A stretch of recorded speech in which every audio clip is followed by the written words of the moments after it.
All right, welcome back here to the Jordy Culotta Show, driven and powered by Ghost Chevrolet. Really been cool to catch up with Brian Kelly's staff and some of the new faces on this roster, some of the returning guys that are coming back on this roster, and some of the things that they've had to say about what LSU football, how they're operating now, the organization, the accountability, all that is going into the program. Mike Denbrock has been alongside Brian Kelly at a couple of stops, including Grand Valley State and, of course, at Notre Dame. He has spent the last couple of seasons at Cincinnati running that offense up there, and you saw what they were able to do last season with Desmond Ridder and the Bearcats making the college football playoff. Mike Denbrock is now calling the plays down here in Baton Rouge. It's been a whirlwind since he has been announced in January, all through camps and spring football and roster management and trying to get everything straight. So we appreciate him carving out a couple of minutes here with us on this Wednesday or Thursday morning to talk a little LSU. Coach, welcome to Baton Rouge, and good morning. Well, thank you so much. I appreciate you having me. I know you're a great friend of the program, and this show in particular, highlighting the players that I've seen come through here, and the coaches, we're grateful to have the opportunity. Well, we're grateful that you guys are giving us and our platform a chance to talk to you guys and learn a little bit more about what's going on. It's been real interesting to hear kind of the change and shift since Brian Kelly has taken over for LSU and just the day-to-day operations. You're so familiar with Coach Kelly. Can you talk about you guys' relationship and just kind of how you got to this point? Yeah, this is my third time Coach Kelly and I have worked together. Well, actually the fourth time, I guess you could.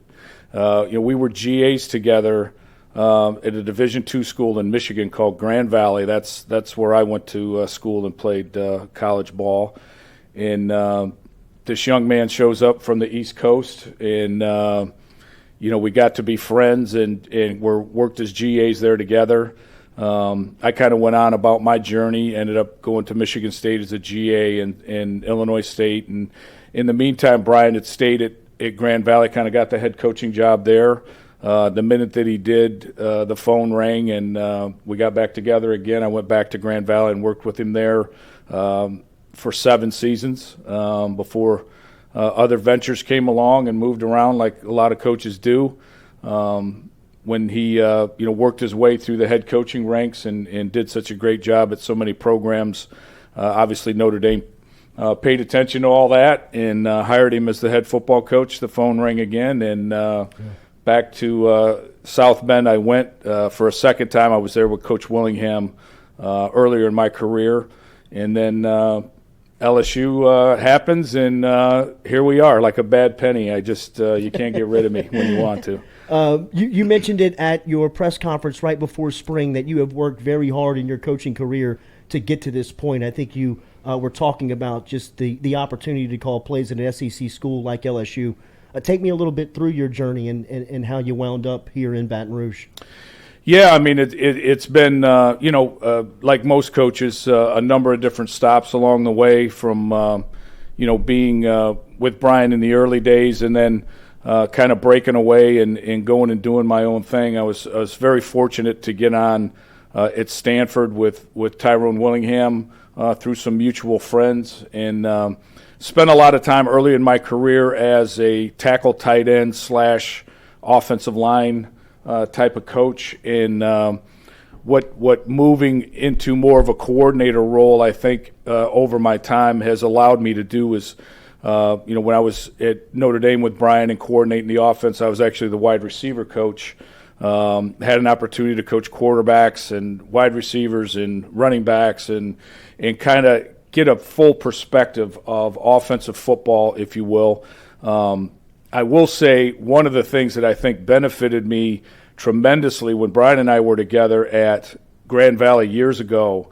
Brian was more of a defensive coach. He was the defensive coordinator at Grand Valley.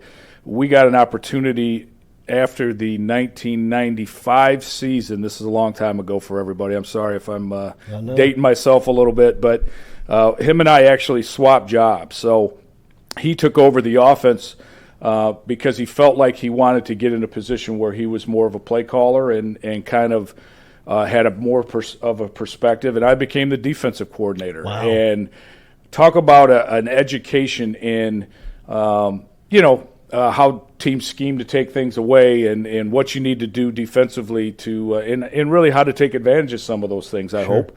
And so that probably benefited me along the way as much as anything, just that kind of different perspective and gaining some knowledge of what it's like to be on the other side of the ball and try to take some people out of the game and all that kind of stuff. And when I moved back over to the offensive side, it kind of helped me, I think, understand how to keep them from taking your best players away from you, number one.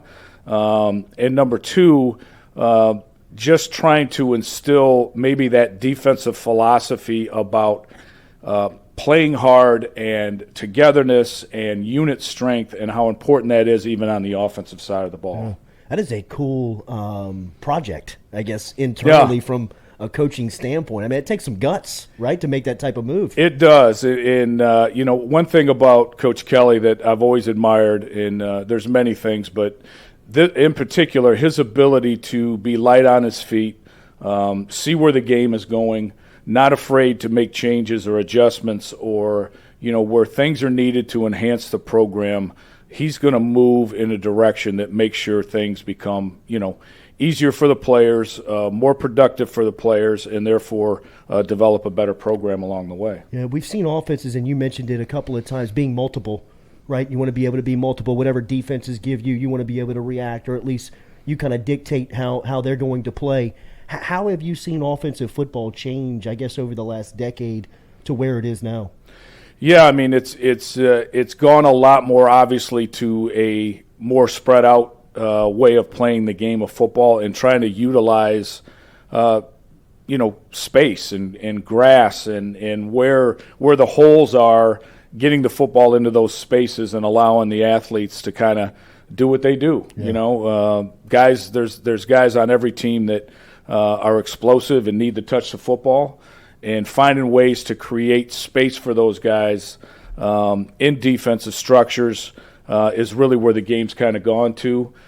There's different styles within that. I mean, I wouldn't put us kind of in the category of an old-fashioned maybe Chip Kelly go warp speed as fast as you possibly can, but we definitely want to be a group that plays up on our toes, dictates the tempo of the game, controls the tempo of the game, but also does it in an incredibly physical style. What was your expectation going into spring here down in LSU, and then what was your takeaway from it?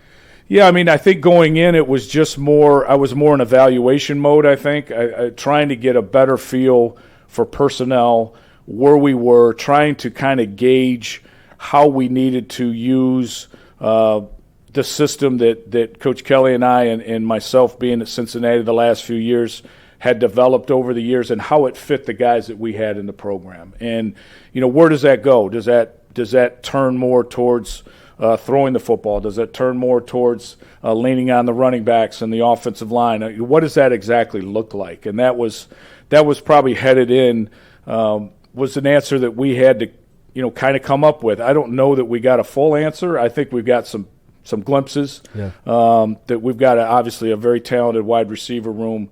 The running backs are very good.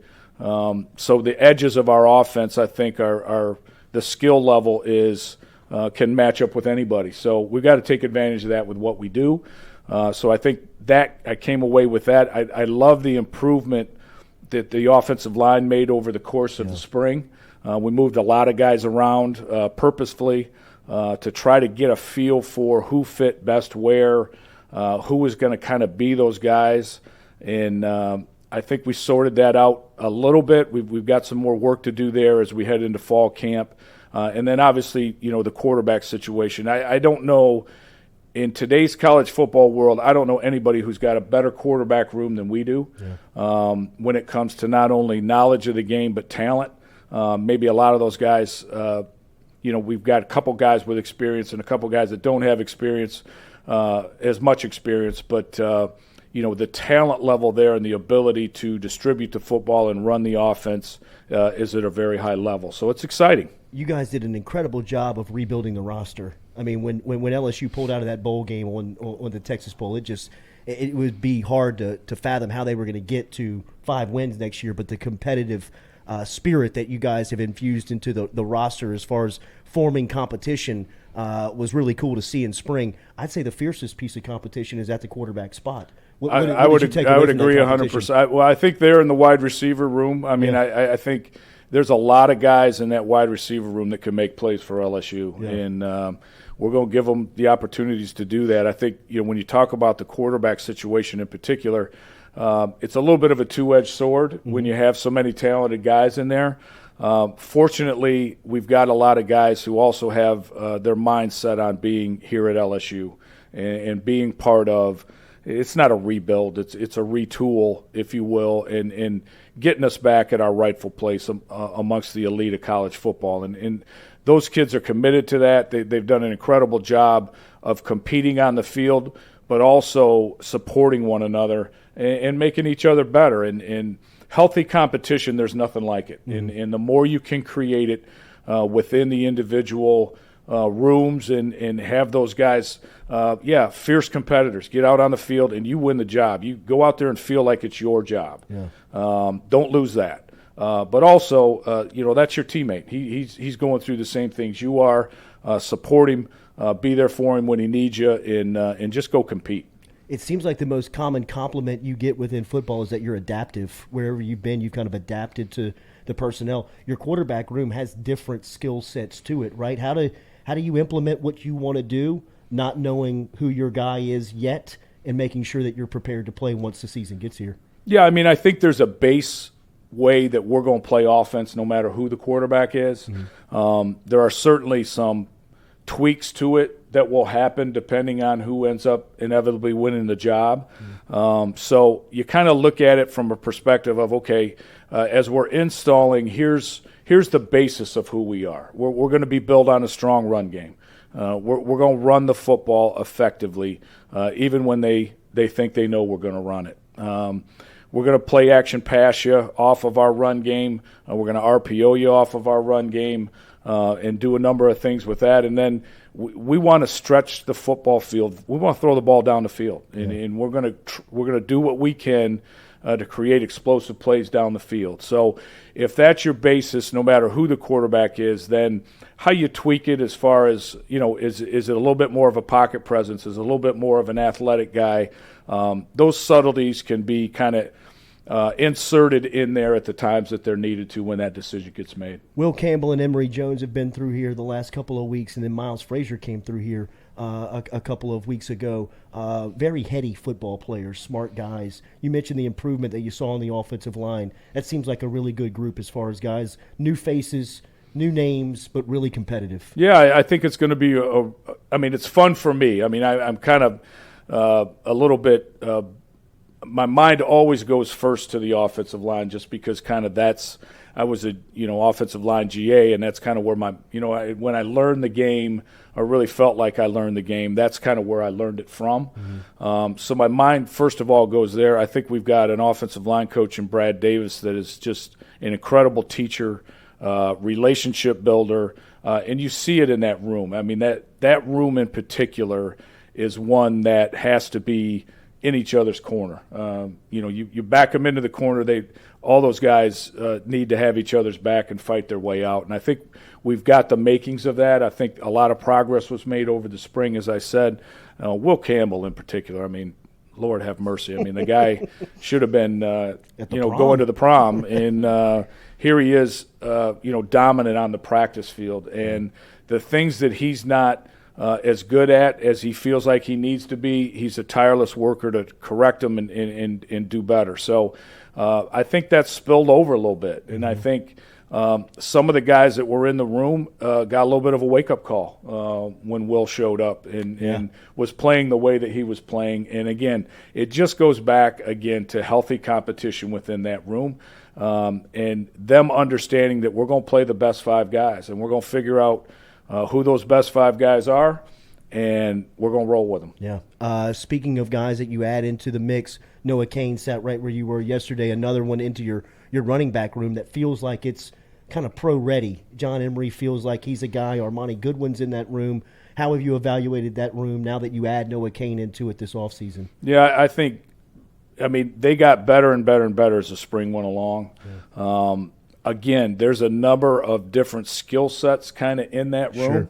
Sure.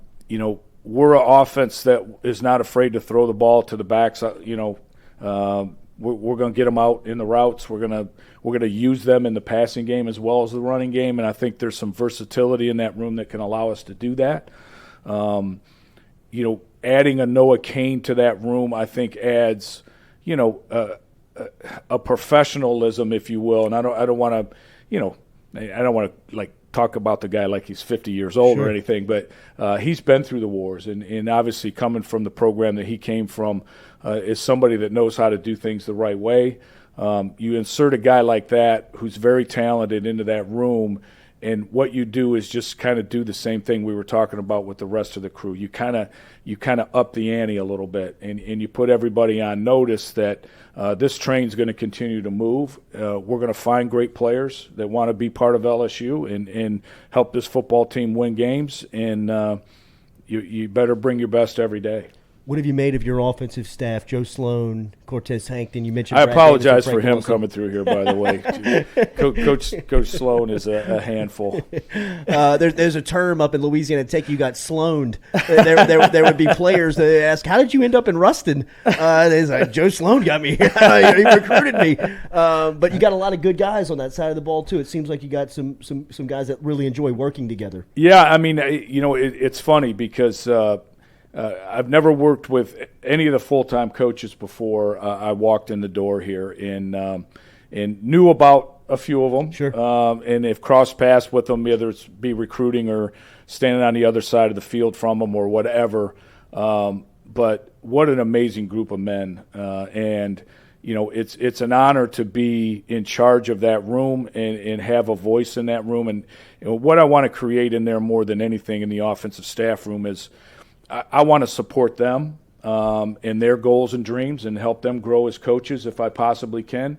I want to put them in positions where they feel like their voice is important to what we're doing and how we're doing it, and do this in a way that it's a collection of really good football coaches and really good men. And Brian did an incredible job of filling that room full of people that do just that every day. Yeah. So sometimes it's a little bit hard to get some work done because we have such a good time together, but it's a good problem to have. Sometimes I just have to kind of redirect the conversations a little bit more towards football instead of us giving each other a hard time. I'll tell you, you kind of have the reputation of the practical joker of the guys that have come through here. You're the ones that they kind of look over their shoulder to make sure Denbrock's not creeping. I like to keep people on their toes for sure. And, that type of atmosphere, I just think is a fun one to be a part of, and we want that for the players and the coaches, and just a clear understanding of, listen, there's a time when it's time to work, and we're going to work harder than anybody else does at being really good at what we do, but we're going to have fun doing it at the same time. My son's going into 6th grade. He was a part of the 1,300 campers that were on campus last Thursday for the youth camp. I'd imagine y'all have had thousands of prospects and campers come through there over the last 2 weeks. How does that help you in your evaluation, and how much stock does the coaching staff put into on-campus camps like you guys just coming out of? Yeah, I mean, there's nothing like it. I mean, watching film is one thing. Having the opportunity to get the guy in front of you and see what he does in person, coach him. How does he take it? You know what I mean? How does he take information in? How does he process information? How does he, what ability does he have to do what you're asking him to do? Those things are invaluable. And having an opportunity here, which is a little bit unique, I think, to other camps that I've been a part of, and they're all over the place. I mean, there's really good athletic guys running fast and catching balls and blocking people. They're all over the camp. Mm-hmm. And getting around to identify them is probably the hardest part, right? And making sure that you're seeing those guys. But even guys that are not going to graduate until 2025. We had some really good 26 guys that are in the 26. I mean, right. 10 years ago, you never even thought about talking to somebody going into their freshman year or their sophomore year. You may say hi to them, but you weren't hands-on coaching them But with recruiting the way it is in today's college football world, you got to get in there. You got to establish relationships with these young men, and they're so much more advanced. Whatever way you want to kind of look at that, I mean, from a technical standpoint and really their understanding of how to play football is more advanced than it's ever been, and that allows us to really get some good evaluation on these guys even when they're very young. You guys at Cincinnati ran into Alabama in the college football playoff semifinal last season. What's your vantage point of the SEC, and what's your expectation of coming into the league? Yeah, I mean, well, the last 2 years we were blessed at Cincinnati to play Georgia in the Peach Bowl and Alabama in the semifinal game, and obviously that's a whole different level than what we had yet to achieve at the University of Cincinnati. So just incredibly impressed with across the board how athletic everybody is. The size of the linemen is incredible. Is that the difference? I mean, I think that's the big piece of it. Yeah. You know, I think the big takeaway would be along the line of scrimmage, it's just different. Mm-hmm. And those guys are massive. They're athletic. And you better be able to match up with them. And I think that's one of the reasons we've put a lot of emphasis on, what we're doing with the offensive line in particular. I mean, if we can make that group whole, cohesive unit with some aggressiveness to them, we've got a chance to maybe surprise some people with what we're able to do. And just looking at you guys in spring, it feels like you'll be in every game because of your defensive front. It feels like you have those guys.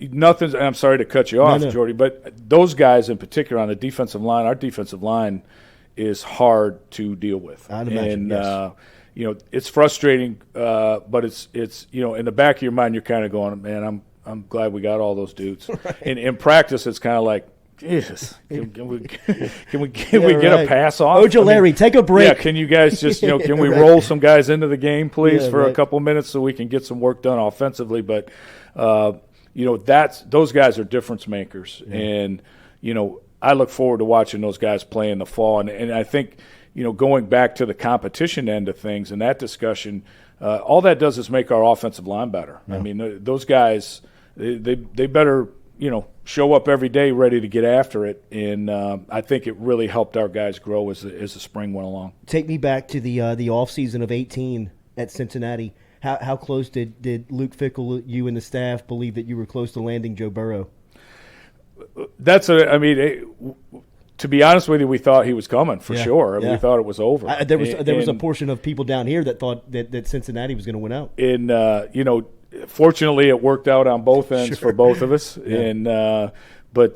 And obviously, Coach Fickell's relationship with Joe while he was at Ohio State, and our relationship with Joe's dad in particular was a strong pull to get him at Cincinnati. And we had a young Desmond Ridder and weren't quite sure what he was yet. He had made improvements, but we didn't know exactly where that was going to go in his development. And we were in a position at other places on our football team at that time to win a lot of games, and we needed to make sure we kind of shored that up. And he comes down, we have conversations, and he goes, I think I'll just go, down to LSU for the weekend. I'm not planning on going, Coach. I just want to kind of take a trip. And oh yeah, okay, Joe. I appreciate it. But I mean, right. But when you get here, right? When I moved here, it became very clear in like the first 2 seconds why Cincinnati probably really never had a chance. And the chance we had was our relationship with Joe, and Coach Fickell's relationship with Joe from being at Ohio State. But once you see Tiger Stadium, once you get around the people in this community and the people that support this football program and this athletic department, I don't know how you say no. You've been in the industry for 30-plus years in coaching. You've been around it for a long time. You mentioned at your press conference what a job like LSU means like in being in this position. When you were, before you got here, what was the vantage point of LSU? 3 national championships, 3 coaches, 20 years, SEC. Now that you're here, how big is the beast? Yeah, I mean, it's incredible. I mean, I have to really honestly wake up every day and just go, sometimes it just hits me like, you're the offensive coordinator at LSU. How cool is that? Mm-hmm. And, watching from afar for so many years and having such admiration for the style of play at LSU and how guys dug in to support the state of Louisiana and LSU in particular was something that I kind of longed to be a part of, if that makes sense. Sure. And when the opportunity presented itself, it was just a feeling of man, this is the pinnacle. This is a destination place that you work your whole career for an opportunity to be a part of, and I just feel blessed and more than anything grateful. Not only are you the offensive coordinator, you focus on the tight ends as well on the practice field. How do you evaluate that position coming out of spring and going into the offseason? We got some work to do. Yeah. We've got, I think, enough there to be competitive in this league and give a lot more to the offensive unit than maybe has been given the last couple years. Mm-hmm. But it's nowhere near where it needs to be for us to be a championship football team yet. I think they understand that. I mean, they listen, they hear the whispers of how much better they got to get at what they do. I was incredibly encouraged by their work ethic in the spring, their willingness to get better and to have hard conversations and to dig into details of what it's going to take for us to contribute on a little bit higher level at that individual position in particular. And I was proud of them for that.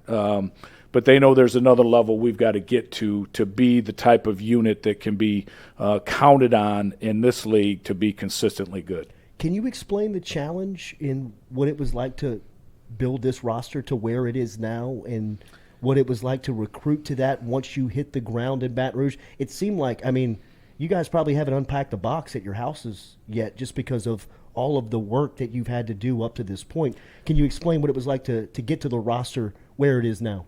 Yeah, first of all, it's a never-ending process, right? It's something that luckily we've got an incredible recruiting department that, does a lot of the legwork in bringing us players. And then, once those guys get identified, we certainly, after the bowl game, when you sat down and looked at the roster, there wasn't any spot that we didn't have a need. Right. And, the ability of this staff in particular to kind of dig in together and work together to make sure that we made the roster stronger. I don't think any of us feel like it's a finished product by any stretch of the imagination. That's an ongoing deal that we're addressing even as we speak. Mm-hmm. But I feel like we put ourselves in a position where we know we can line up and compete. Yeah. And that's really where we needed to get to, at least as a foundation. And I think the staff did an incredible job of accomplishing that. Transfer defensive back Mekhi Garner came in yesterday and was talking about how much his body is transformed in Jacob Flint's program, whether it was in the spring conditioning program or now here in the offseason. How important is that part of what you guys are doing, and what have been your impressions of Coach Flint up to this point?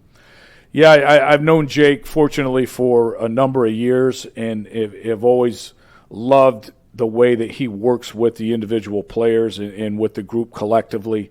Accountability, the demands that he puts on them, the discipline that is required to have success in our SWAT teams and in our weight room and in our off-season conditioning program is something that just instills those type of traits and habits into the football team when they take the football field. So, the strength coach in today's college football is more important, in my opinion, than the offensive coordinator. He's more important than the defensive coordinator.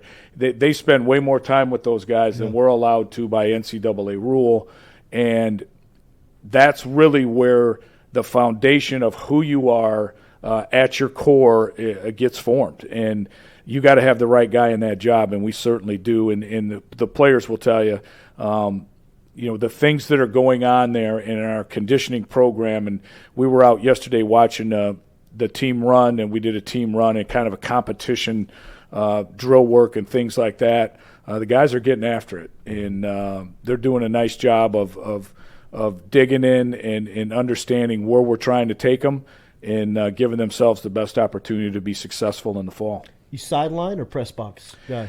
Well, I think that's still I like calling it from the sideline.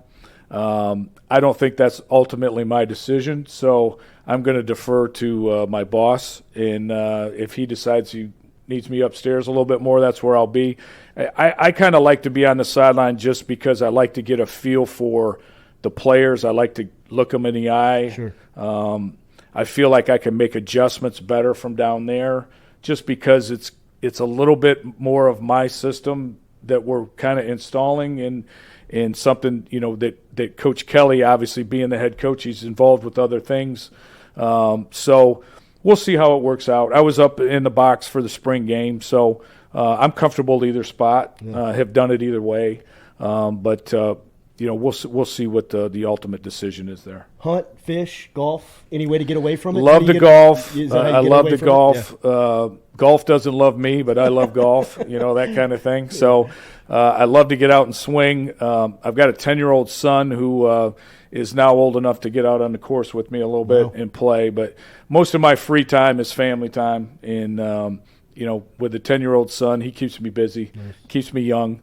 And running around chasing him is one of my great joys. Impressions of Baton Rouge. What's it been like early on here? The food is killing me. As you can see, if there's I know this is kind of being filmed, you can see that, Baton Rouge has done me really well. I'm about plus 10 or more since I moved to the city, so I got to clean that up a little bit. Headed into fall camp myself. I've got some summer conditioning myself that I need to do to get ready. But it reminds me a lot. I grew up in a small town in the state of Michigan called Homer, Michigan. Shout out to Homer, Michigan. Nice. It's a town of about 1,750 people.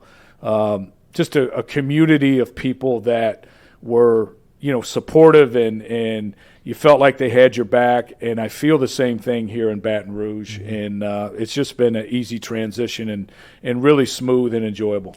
That climate is vastly different. Plus we're still undefeated. Yeah, that's right. So we're undefeated right now. So it's probably as good as it's ever going to get. But still get the free meals around here. We're going to enjoy it as long as we can. How hot is it?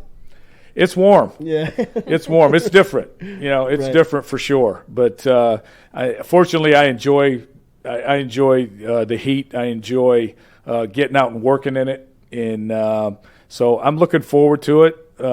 And luckily, I've got some time to kind of get acclimated a little bit before fall camp starts. I know you can't speak individually about recruits, but when you look at this recruiting cycle, it is very healthy with quarterback talent, especially in this state of Louisiana. How do you evaluate that position when you recruit it? Yeah, I mean, you're right. I mean, the quarterback talent in this state in particular this year is elite. Mm-hmm. And, I think you have to look at, what are their physical tools and how do they fit what your philosophy is offensively. And, some fit better than others, obviously. But I think from a quarterback standpoint, when we're evaluating quarterbacks, it starts with, arm strength. It starts with they have to have a little bit of athleticism about them. Do they have to be a runner? No, they don't. Can they move in the pocket and make some plays with their feet? I think that's a big piece of it. And then I think once we get a chance to kind of be around them, after we've identified them, is how do they process information? And, that position in particular and what we do offensively, we ask an awful lot of the quarterback. And from protections to, audibles to, hey, if you see this, you're free to, here's your menu, go make it right, that type of thing. And the more that we can put on the quarterback, the smoother our system runs. Sure. So the processing end of it and the ability to know and think the game becomes not exactly as critical as how strong their arm is, but it's a big, big piece of it. We've seen a lot of people come to this part of the world to talk to Sean Payton about his play calling style and his offense and see how they could steal from that. Is there anybody that you look at, whether it's in the NFL or in college football, as a play caller that you really respect their work? Yeah, I mean, to be honest with you, this is a profession of swiping ideas. Same here. we do a lot of thieving over here too. There's a whole bunch of them, yeah. And I will say this: I was always a big fan of Steve Esminger, and continue to be. Yeah. And so I watched him from afar and reached out to Steve when I first moved to town and said what an honor it was to be in his chair and work here at LSU. So I think there's a bunch of people that I could probably name, but I'll just say that there's not an idea out there that I won't gravitate towards if I feel like it fits in our scheme and it makes us better. Yeah. And, I don't care where the idea comes from, quite frankly. As long as it makes us a better football team, we're going to use it. Coach Denbrock, that's 30 minutes, man, of your time that we are very grateful for here on this Thursday morning. I know you're very busy and have a lot going on up at on campus and in the coaching offices. Welcome to Baton Rouge. Hopefully we can get you back here soon, and we appreciate your time very much. Look forward to it. Thanks so much for having me. Absolutely. LSU offensive coordinator Mike Denbrock stopping through here for a couple of minutes on the Jordy Culotta Show here on this Thursday morning, giving us everything on LSU here in this offseason. We appreciate his time. We'll be back with more of the show, driven and powered by Go Chevrolet.